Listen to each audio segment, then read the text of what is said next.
Hello friends, ಎಲ್ಲರಿಗೂ ನಮಸ್ಕಾರ. Lakshmi's kitchen YouTube ಚಾನೆಲ್ಗೆ ಇವತ್ತು ನಾವು ಮಾಡ್ತಿರುವಂತಹ ರೆಸಿಪಿ ಪತ್ರೊಡೆ. ಇದನ್ನು ಯಾವ ರೀತಿಯಾಗಿ ಮಾಡೋದು ಅಂತ ನೋಡ್ಕೊಂಡು ಬರೋಣ. ಮೊದಲಿಗೆ ಕೆಸುವಿನ ಎಲೆಯನ್ನು ಚೆನ್ನಾಗಿ ನೋಡಿ ಆರಿಸಿ ಆಮೇಲೆ ಅದನ್ನು ತೊಳೆದು ಈ ರೀತಿಯಾಗಿ ಕತ್ತರಿಸ್ಕೊಳ್ಬೇಕು. ಈಗ ಅಕ್ಕಿಯನ್ನು ಚೆನ್ನಾಗಿ ತೊಳೆದು ಆಮೇಲೆ ಇದನ್ನು 4ರಿಂದ 5 ಗಂಟೆಗಳ ಕಾಲ ಹಾಗೆ ನೆನೆ ಇಟ್ಟು ಆಮೇಲೆ ಇದಕ್ಕೆ ಸ್ವಲ್ಪ ಉಪ್ಪನ್ನು ಹಾಕಿ ಗ್ರೈಂಡ್ ಮಾಡ್ಕೋಬೇಕು. ಕತ್ತರಿಸಿ ಇಟ್ಟಂತಹ ಕೆಸುವಿನ ಎಲೆಯನ್ನು ಇದರ ಜೊತೆ ಸೇರಿಸಬೇಕು. ಹಾಗೆ ಇದನ್ನು ಚೆನ್ನಾಗಿ ಮಿಕ್ಸ್ ಮಾಡ್ಕೋಬೇಕು.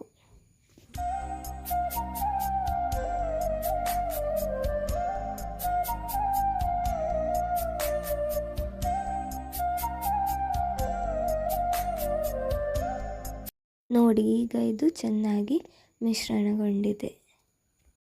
ಈಗ ಈ ಮಿಶ್ರಣವನ್ನು ಒಂದು ಎಲೆಯಲ್ಲಿ ಹಾಕಬೇಕು. ಈ ಎಲೆಯ ಹೆಸರು ಉಪ್ಪಳಿಗೆ ಎಲೆ. ಈಗ ಇದನ್ನು ಈ ಪಾತ್ರೆಯಲ್ಲಿ ನೀರನ್ನು ಹಾಕಿದ್ದೇನೆ, ಅದಕ್ಕೆ ಇಟ್ಟು ಇದನ್ನು ಬೇಯಲು ಬಿಡಬೇಕು. ಇದು ಬೇಯಲು 45 ನಿಮಿಷ ಬೇಕು. ಅಷ್ಟರಲ್ಲಿ ನಾವು ಮಸಾಲೆಯನ್ನು ರೆಡಿ ಮಾಡಿಕೊಳ್ಳುವ.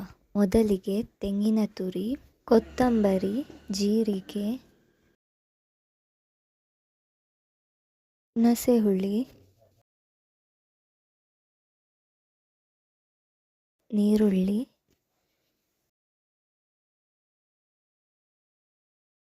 ಮೆಣಸು ಇಷ್ಟನ್ನು ಹಾಕಿ ಸ್ವಲ್ಪ ನೀರನ್ನು ಸೇರಿಸಿ ಗ್ರೈಂಡ್ ಮಾಡ್ಕೋಬೇಕು.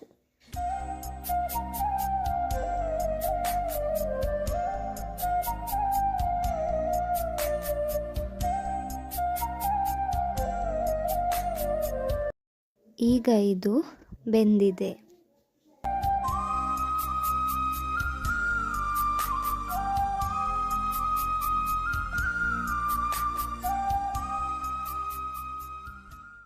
ಈಗ ಇದನ್ನು ಕಟ್ ಮಾಡಿಕೊಳ್ಬೇಕು.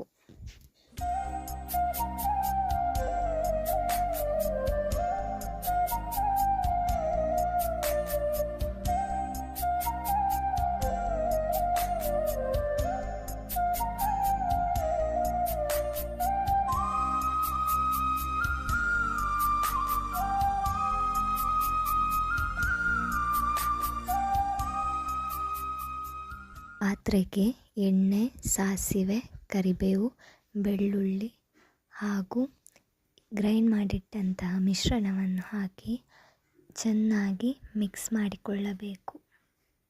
ಇದರ ಜೊತೆಗೆ ನೀರುಳ್ಳಿ ಹಾಗೂ ಉಪ್ಪನ್ನು ಸೇರಿಸಬೇಕು. ಇದು ಕುದಿದ ನಂತರ ಇದಕ್ಕೆ ಕತ್ತರಿಸಿಟ್ಟಂತಹ ತುಂಡುಗಳನ್ನು ಸೇರಿಸಬೇಕು. ಈಗ ಇದನ್ನು ಚೆನ್ನಾಗಿ ಮಿಕ್ಸ್ ಮಾಡಿಕೊಳ್ಳಿ. 2ರಿಂದ 3 ನಿಮಿಷ ಹಾಗೆ ಬೇಯಲು ಬಿಡಿ. ಹೀಗೆ ಪತ್ರೊಡೆ ರೆಡಿ. ಈ ರೆಸಿಪಿ ನಿಮಗೆ ಇಷ್ಟ ಆದರೆ ವಿಡಿಯೋಗೆ ಲೈಕ್ ಮಾಡಿ, ಹಾಗೆ ಚಾನೆಲ್ನ ಸಬ್ಸ್ಕ್ರೈಬ್ ಮಾಡಿ.